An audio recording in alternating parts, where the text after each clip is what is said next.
नमस्कार, मैं रुचि। आप देख रहे हैं जनसंदेश टाइम्स। विपक्षी दल एकजुट होकर आने वाले लोकसभा चुनाव में सत्ताधारी पार्टी बीजेपी को हराने की पूरी तैयारी में है।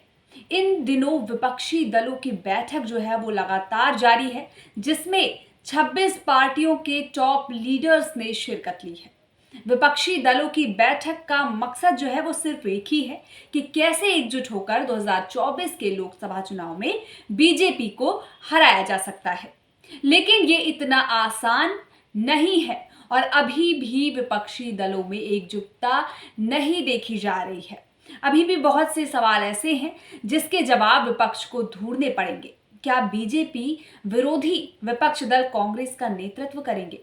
क्या कांग्रेस 2024 लोकसभा का चुनाव क्षेत्रीय दलों के साथ मिलकर कर पाएगी? ये सारे सवाल इसलिए खड़े हो रहे हैं क्योंकि कर्नाटक में जीत के बाद 2024 लोकसभा चुनाव में क्षेत्रीय दल और विपक्षी दलों को साथ लेकर चुनाव लड़ने के विषय पर कांग्रेस बटी नजर आ रही है। विपक्ष का गणित है कि 2019 में बीजेपी को 45% वोट मिले थे।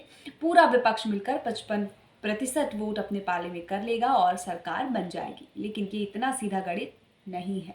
लेकिन 2014 में 131 उम्मीदवार और 2019 में 224 उम्मीदवार ऐसे थे जिन्हें 50% से ज्यादा वोट मिले थे। तो अगर विपक्ष एकजुट हो भी जाए तो इन सीटों पर भाजपा को हराना मुमकिन नहीं है। लेकिन एक रास्ता है कि बीजेपी के कैंडिडेट के सामने विपक्ष का एक ही कैंडिडेट उतारे जाने के फॉर्मूले पर सहमति बनने तो ये विपक्ष ये हासिल कर सकता है।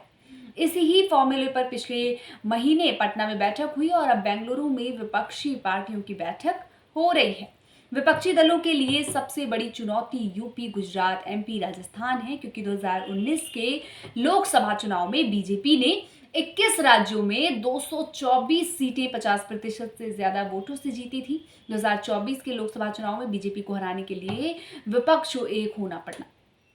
वहीं पटना में हुई बैठक में 15 विपक्षी दलों को बैठक हुई थी जिसमें चुनावी रणनीति पर चर्चा हुई थी। लेकिन बैठक के बाद सिर्फ 14 दलों के नेता ही प्रेस कॉन्फ्रेंस में शामिल हुए थे।